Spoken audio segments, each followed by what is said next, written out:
In this video, we'll look at 3 professional crypto trading strategies to take advantage of bull markets, bear markets, and sideways ranging markets. We can use these different strategies to take advantage of all of these different conditions. I'll leave timestamps for the 3 strategies down in the description. Firstly, we need to get our trading system set up for the way we want to trade. I'll be trading in the futures market on OKX, so trade futures, and I'll be showing you Bitcoin against US dollar tether, which is a stable coin. So crypto versus the dollar. If you don't have OKX, I'll leave a link below. You can get a deposit bonus up to 60K. So if you trade on another system, essentially make a deposit, they'll give you that big bonus that you can trade with. So you can see the details via the link in the description if it's available for you. But I'm going to go to settings and then from here, account mode. Now with crypto futures, we simply use collateral in our account to fund our positions. And that collateral is used to fund any potential losses. So there's 2 different ways to margin our positions. First is single currency. And so this is really just putting stable coins on the account to fund your positions. This is what most people do. The other way is to use multi-currency when you can actually use, Bitcoin and ETH and stable coins together as collateral to fund your positions.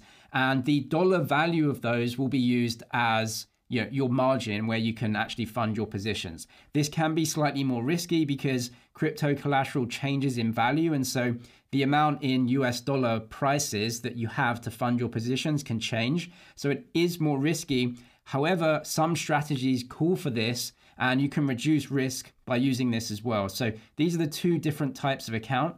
For the first strategy, we're going to use a single currency margin right here, and then we can enter our positions. So the first strategy we're going to look at is taking long positions in bull markets or in the recovery that crypto has out of bear markets into bull markets. That's obviously when we want to be going long, but of course we have our investments, but this is a day trading and strategy video. And so we're more active here. So how can we try and get good entries, to obviously make extra returns on top of our investment portfolio? So the first thing we need to look at is what market phase are we in and then when to enter. So what we can do here is look at the stages of a Bitcoin cycle. So this is on TradingView. TradingView is free. I highly recommend it. And you can make charts like this as well. Essentially what I have here is the Bitcoin chart against USD. And then in the bottom right-hand corner, you want to switch this to a logarithmic chart.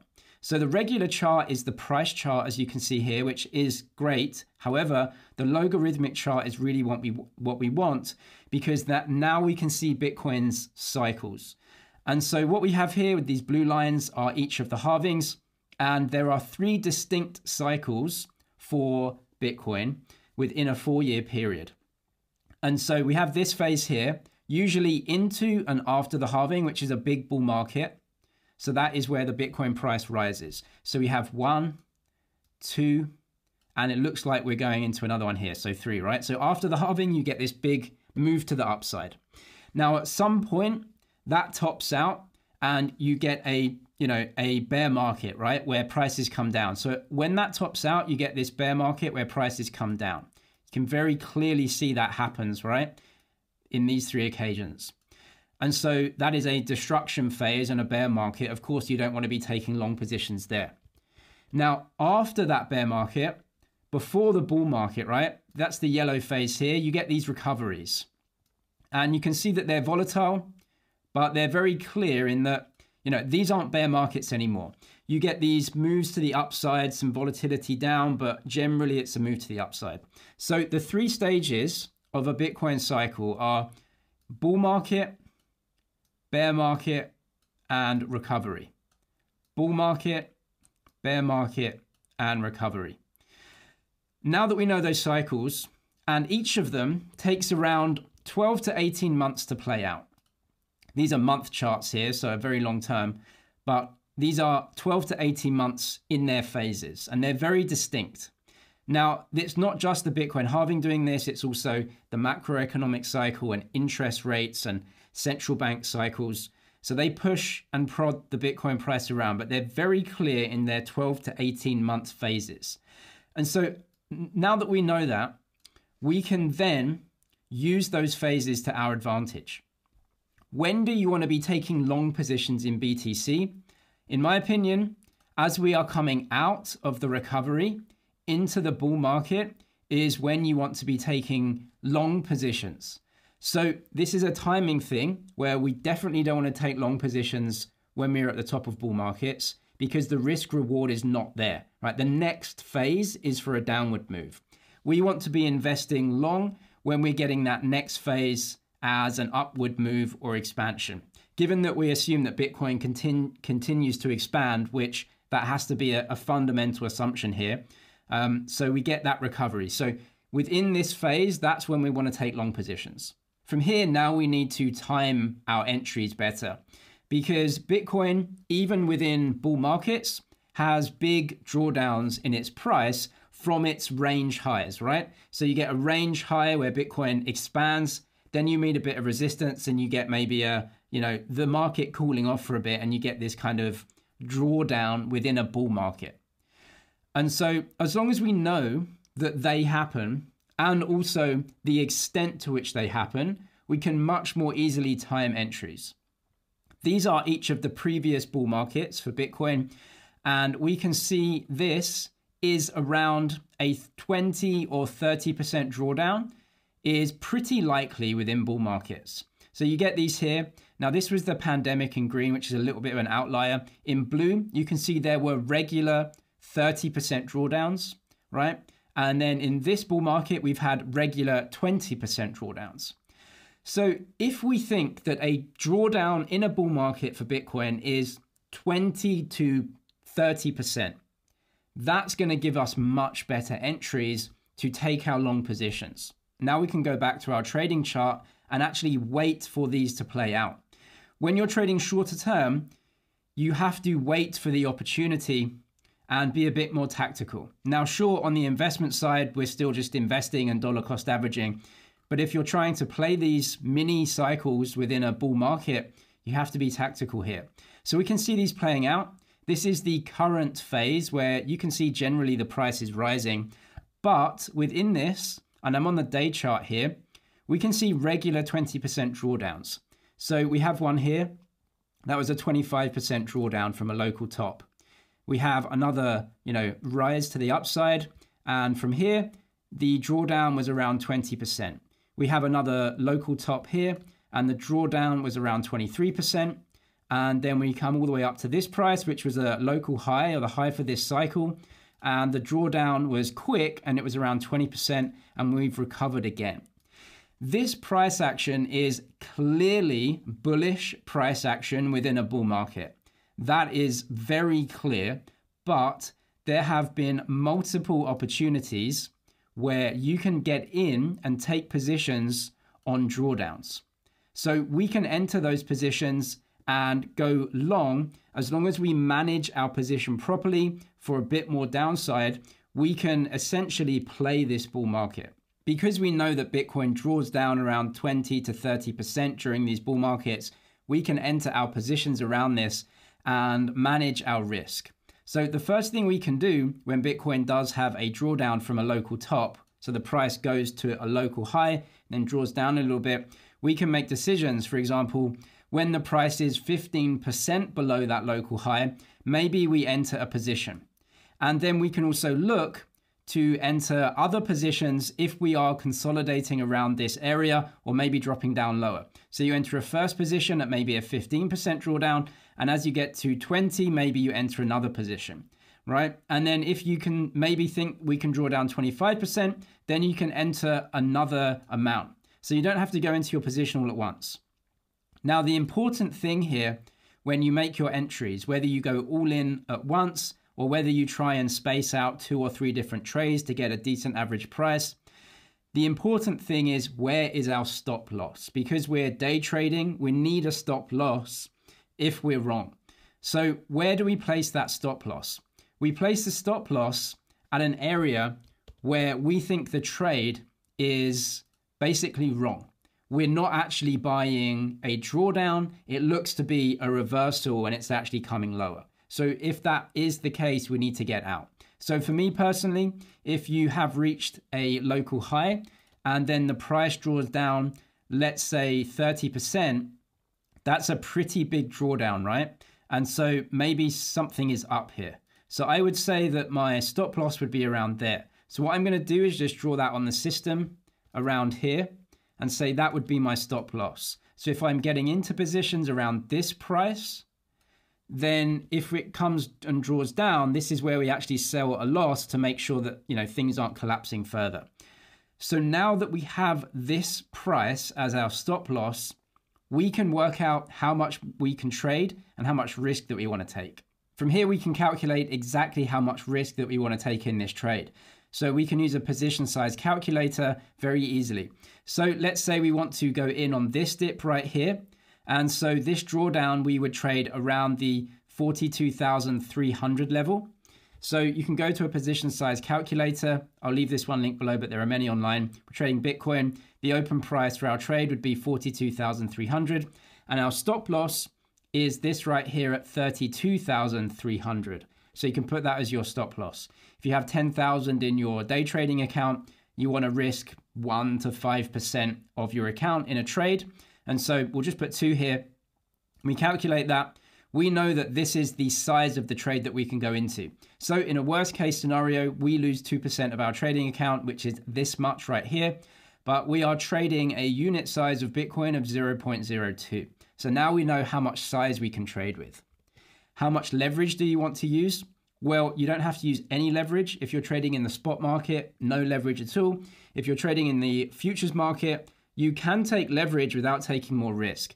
The reason being, we know that our stop loss from this price here, right, which was 42,300, we know that if the price draws down to this level, we'd be making a 23% loss.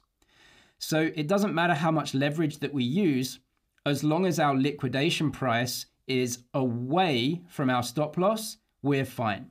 If we're using way too much leverage, like 20 times leverage, your potential liquidation, because you're using so much leverage and you're borrowing so much from the platform, your potential liquidation goes up here and it's within or higher than your stop loss. That's way too much leverage. If our stop loss is 20% away, we know that we can take 2-3 times leverage, no problem. Because if you're taking 3 times leverage, you're putting $1,000 in, you might want to trade with $3,000. Well, a 30% move to the downside wipes out your $1,000 that you put in.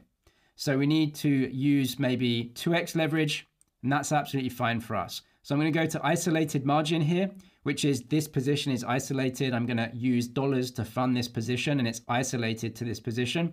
I'm going to go to my leverage here. I'm going to go to 2x.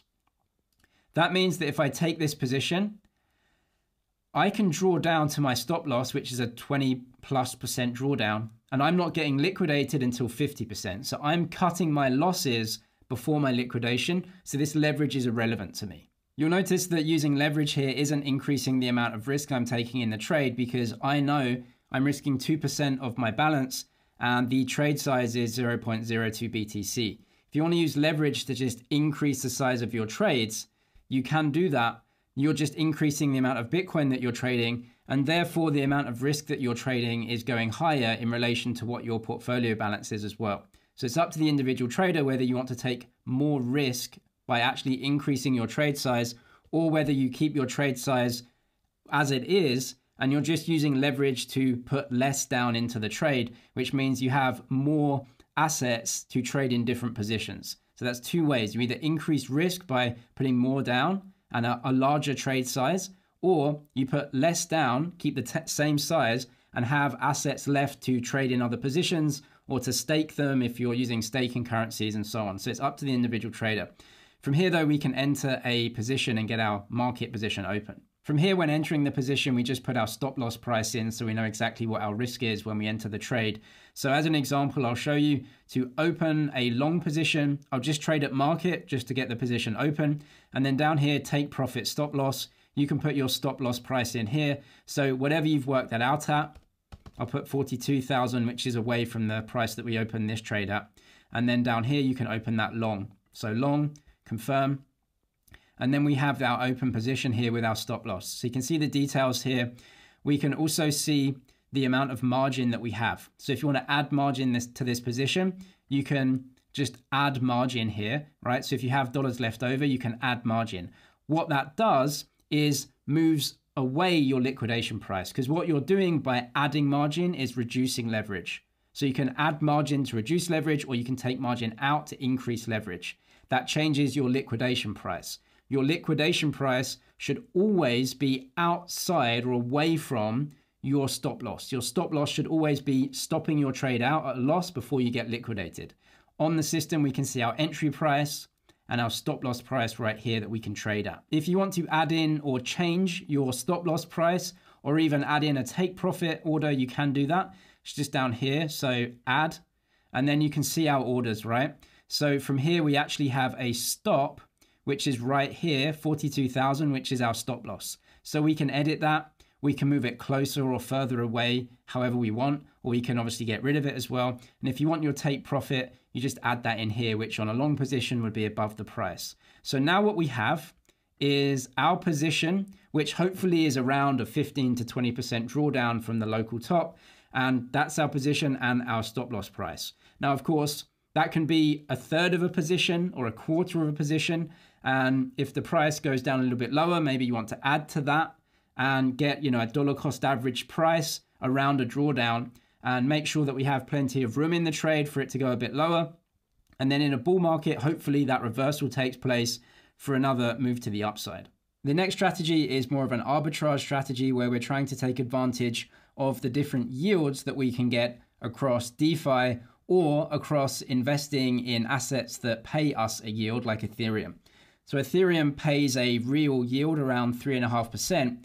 And so what we can actually do with futures is to take a synthetic position in the underlying asset, which is Ethereum. We can earn the yield from our long position, but we can also take a short position in the futures market, which hedges out our exposure to the asset. So what we want to do, this is known as a cash and carry trade or funding arbitrage trade, is to take both a long and a short position, right? So when you take a long position of 1,000 and a short position of 1,000, so you're buying long and selling short $1,000, and so your net position should be delta neutral. You're long $1,000 and you're short $1,000. So if the price moves up or down, either one of your positions wins or loses by the exact same amount. And so doing that, we create a delta neutral position, or a position that doesn't have a lot of price exposure risk. However, in our long position, we are potentially getting a yield from the asset that we're holding, or we can use that across DeFi to actually put it into some other DeFi protocols that may be paying a yield through different ways. What do? Well, you can earn money through putting the ETH in liquidity pools, where you're earning trading fees from other traders, or incentives from the protocols that want to incentivize volume in those protocols. So what we're doing is we're taking a delta neutral position. We're trying to hedge out our price exposure to the asset, but we are going on the long side, looking to earn yield from our long in that asset. So how to do this? Well, of course, you need to go long an amount of the asset, right? So you're buying in the spot market, you're buying spot Ethereum, and you buy $1,000. And of course, we need to take that synthetic short position as well. So you need to go short $1,000. But with crypto futures, we can maybe take leverage as well. So maybe we only have to put $500 down into the trade, take 2x leverage to give us our $1,000 synthetic short position in ETH. That means we can put more money aside into the long position, right? So you can balance this out to make sure that they're even. So we take that delta neutral position. So the first thing is go and buy the amount of ETH in the spot market and have that position. From there, we just have to use dollars to short Ethereum. So let's say we want to take, $1,000 short position to hedge out. We would maybe take leverage. Now, if you're doing this in a bull market, Ethereum can go up in value. If you're using dollars to short, let's say you're using 2x leverage, a 50% move to the upside can actually liquidate your position. And so you have to be sure to manage your leverage properly. So if you don't want that happening and you think you're in a bull market, which you might be in, maybe using no leverage, right? So just putting the cash down to settle is fine. If you're in a sideways ranging market, or if you're doing this for maybe a month and you think, well, Ethereum maybe won't go up 50% this month, then you can use that leverage as you wish, right? That's down to the individual trader and the conditions at the time. But as an example, use an amount of leverage, either none or some, and then you want to take a short position and make sure that you are, shorting the amount. So you can actually just do this in the crypto. So we can have, an amount of ETH, right? So we can have, 1 ETH or something like that. So you're long 1 ETH and you're short 1 ETH. And if you're using leverage, then you just put less down, right? You can see the cost of this. Because I'm using 2x leverage, I'm taking a short position in ETH, which is 1 ETH, which is worth 2,600, but it's only costing me 1,300 because I'm using 2x leverage. So that means I have more dollars to put down in the long ETH side in the spot market. So we can work this out, of course, but if you're using 2x leverage, that means if we go up 50%, then we're getting close to our liquidation. So you just have to be sure of that. But what we're doing is taking a short position of an amount of ETH, 1 ETH, and a long position of 1 ETH. And so we have that long position. So what can we do with that long position? Well, you either just buy staked ETH long, because staked ETH, ST-ETH, or the other liquid staking tokens of ETH, they're paying Ethereum's staking yield, which is around 3.5% right now. So if just by holding that long position, you're earning 3.5% annually for that long position. But of course, we're delta neutral, so we don't have any price exposure. This isn't great in a bull market, because in a bull market, you just want to be long the asset, right? It might go up 200% over an 18-month period or more. So in a sideways ranging market, or if you just don't want any price exposure, this would be a better strategy. So we're earning that as long as we buy ETH, the staked ETH version. On OKX, you can buy ST-ETH, which is staked ETH, which earns the staking rewards. Now from here, we have a short position in the futures market as well. And usually, short positions actually get paid a funding rate as well. You can see that right here. This is the funding rate. So the funding rate is something that is either paid to or paid by your open positions. If the funding rate is positive, that means that long positions are paying money to short positions. So if you're short, you're actually receiving this funding as well, and the yield that you're getting in this position is going up. A risk is that if you are short and this funding rate is negative, you have to pay this out. And so this is reducing the yields that you're getting from this position. Funding is something that happens in crypto futures to try and keep the market in line and try to balance supply and demand. And so you just have to check this out. Right now, the funding is positive, which means our short position is actually gaining more in yield for that short position being open, which is great for this delta neutral strategy. However, because we're in a bull market, right, you don't want to be delta neutral here. You just want to be long in a bull market. The yields for Ethereum are quite low, however, 3.5%. But of course, with Ethereum and other crypto assets, DeFi exists where yields are higher. Now, of course, you take extra risk here using the token within DeFi, which of course carries its own risks. But as an example to show you, this is a protocol for trading yield. And on Ethereum right now, you have lots of liquid staking tokens and actually liquid restaking tokens, which are trading right now, which are Ethereum. So they're the price of Ethereum, but they have an expected yield that's happening. So as of making this video right now, there's an expected airdrop happening. And so people are actually buying the yield off of you and paying you for that yield and the yield that accrues to that token over a certain period of time. So as an example here, we'll choose ETH. And what this is an Ethereum liquid staking token. So it's Ethereum paying you the yield. But this is also staked within another protocol, which market participants believe is going to give an airdrop. Now, the airdrop tokens and points will accrue to the people that hold this position over a certain period of time. So what's happening is that people that are owning ETH are selling the rights to the airdrop to people that are paying them for those rights. And this is working out at an APY of 28%. This is 134 days. So this is an expiry of 27th of June 2024 as of making this video. What this shows is that we can have an ETH position, and over this time period, we can sell our yield, and they're going to pay us a fixed rate of 28.43%. So if we work it out that we are selling our yield for 28%, this is an annualized figure. You have to cut it roughly by half because the position time is only 134 days. But in any case, we are selling and fixing a yield, let's call it 10%, over the next 134 days. That's a fixed yield that we're getting, and we know we're getting that yield. So you can take a long position in ETH for that. You can then go back and hedge out your exposure in the futures market by taking a short position of the same amount. We now know that over the next 134 days, we're making 10 to 12% yield because we have a fixed income, we've sold that yield, and we're delta neutral here. So that's just one example that's happening now. There are many ways to earn yield from DeFi, but that is a way to earn obviously pretty decent yields in an asset where you hedge out your price exposure or just reduce your price exposure, right? And so there are ways to play it, but you're hedging price exposure and getting yield either from the underlying or from DeFi or anything else.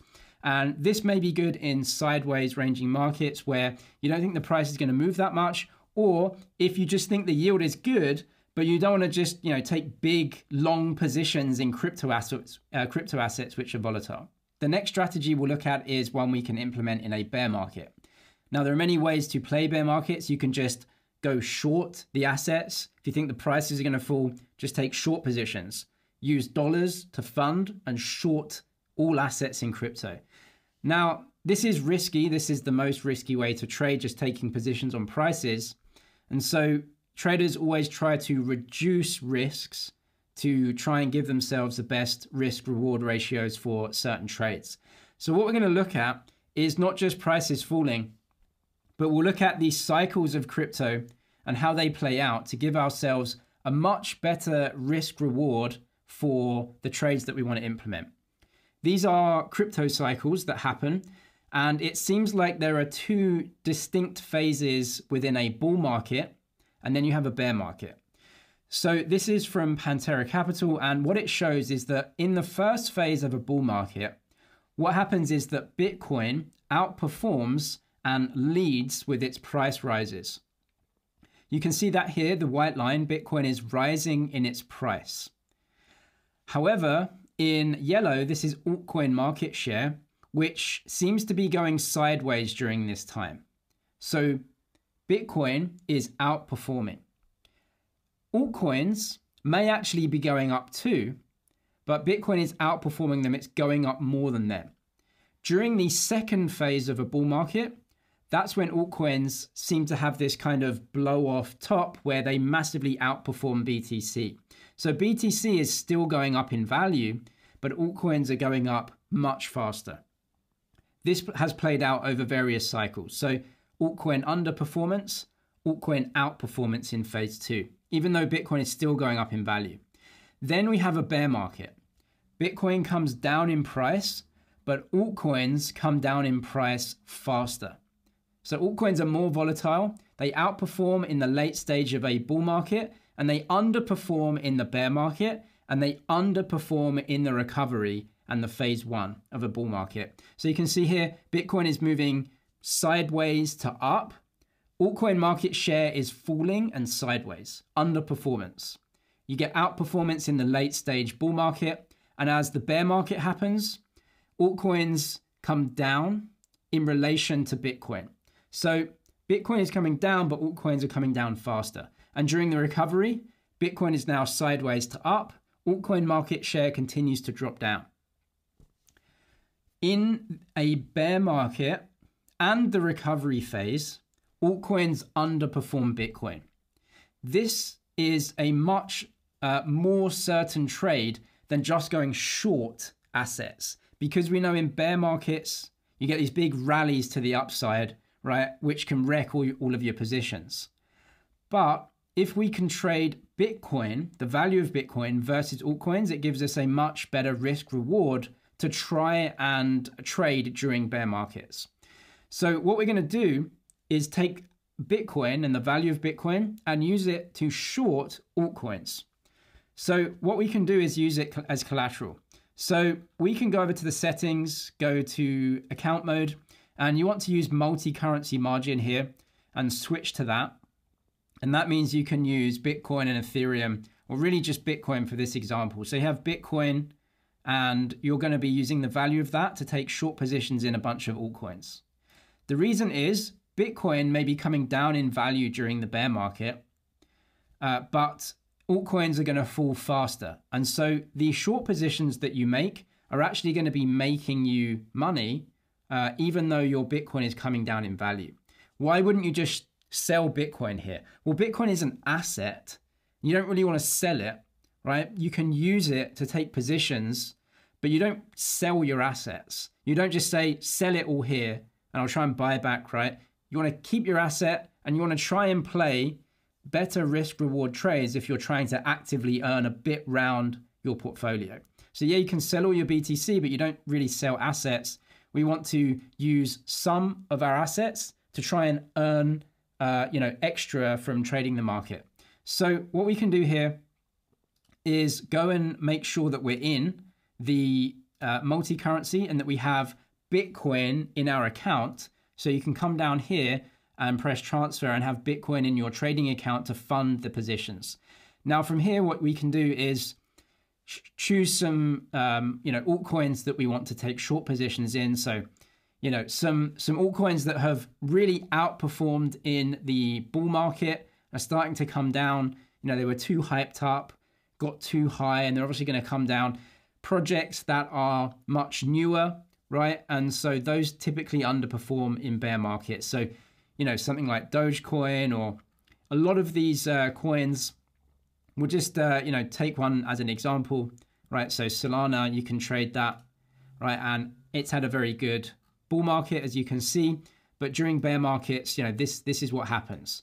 And so we can actually trade a few of these. So we can trade maybe Solana or XRP or Optimism or, Aave or, Agix, right? A lot of these altcoins, usually ApeCoin, right? These are bull market coins, and they're most likely going to underperform BTC in a bear market. So you can take one, or you can just have like multiple short positions with like 3 or 4 coins where you are short these with BTC as collateral. And so that is a kind of pairs trade between what we know is in a bear market, altcoins tend to underperform BTC. So rather than just taking short positions, we are using BTC collateral because we don't want to trade out of it to take short positions in those altcoins. And we have a bear market and a phase 1 to be correct in. That is probably almost 2 years or more of that trade where it usually works out. And so as a risk reward, that's something that we can implement. So as we have BTC collateral, we can then use that to take short positions in the altcoins once we know full well that we are in a bear market and we're going to be in it for a while. I would not suggest actively trading with any more than 10% of your portfolio. Mostly just invest for the long term is the way to go. I'll leave the OKX link down below if you want that and some other helpful videos. I'm James, this is MoneyZG. Cheers for watching, and I'll see you in the next one.